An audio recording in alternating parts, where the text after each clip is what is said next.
Shalom Bapak Ibu dan Saudaraku yang dikasihi Tuhan Yesus Kristus, puji Tuhan. Hari ini kita diberikan kesempatan oleh Tuhan untuk menikmati hari baru pemberian Tuhan. Maka firman Tuhan melandasi hidup kita yang terambil dari Yohanes pertama ayat yang ke-38 demikian. Rabi, artinya guru, di manakah engkau tinggal? Saudaraku yang dikasihi Tuhan Yesus Kristus, banyak orang yang mencari tempat tinggal Tuhan. Mereka yang merasa pernah tahu, kemudian membuat kisah atau menyusun aturan untuk sampai ke sana. Sayangnya, memang tidak semua kisah dan aturan tadi dapat segera membuat orang menemukan tempat tinggal Tuhan. Apalagi ketika memperhatikan keragaman agama dengan beragam cerita dan aturan, membuat semakin sulit karena manusia harus memilih salah satu untuk diimani. Bahkan keberagaman kisah dan aturan tersebut malah membuat manusia merasa diri lebih benar. Setiap orang merasa bahwa kisah dan aturannya adalah yang paling benar, lalu melupakan tujuan untuk mencari tempat tinggal Tuhan.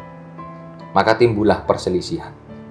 Akhirnya, manusia sungguh-sungguh tidak bertemu Tuhan, tetapi hanya bahagia dan puas bila mengikuti kisah dan aturan agamanya yang dianggap paling benar dan baik daripada yang lain.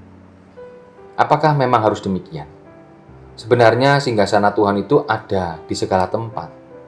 Karena memang seluruh ciptaan adalah sarana bagi Tuhan Allah untuk menampakkan wajahnya. Seperti Musa yang menyucikan diri ketika melihat gerumbul semak yang menyala. Manusia ketika ingin benar-benar mengerti tempat tinggal Tuhan perlu menyucikan diri. Tidak hanya secara jasmani, tetapi juga bagaimana supaya niatnya juga bersih. Dengan demikian, manusia pasti akan dimampukan mengerti bahwa tempat tinggal Tuhan itu dekat dengan siapa saja dan di mana saja. Oleh karena itu, umat Tuhan jangan sampai puas hanya menganut kisah dan aturan agama saja. Tetapi lebih daripada itu, kita harus menyucikan niat supaya melalui kisah dan aturan agama, setiap kita bisa mengerti tempat tinggal Tuhan dan menghadap kehadiratnya. Tidak perlu berdebat dengan yang lain. Karena apa? Karena Kristus sudah mati bagi kita. Kristus sudah memberikan dirinya, hidupnya untuk kita.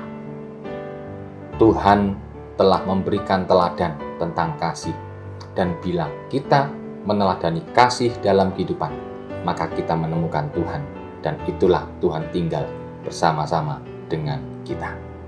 Kiranya Tuhan menolong dan memberkati kita sekalian. Amin. Mari kita berdoa. Tuhan tolong kami agar kami mempunyai hati yang peka untuk melihat Tuhan tinggal di mana. Karena seperti firman-Mu, Engkau tinggal di antara orang-orang miskin, yang papa, yang terpinggirkan. Di situ Engkau berkarya dan ada. Maka tanggung jawab kami untuk melihat Tuhan, yaitu dengan peka terhadap sesama kami. Terima kasih Tuhan, tolonglah kami agar kami mampu membuka hati dan peka melihat karya Tuhan.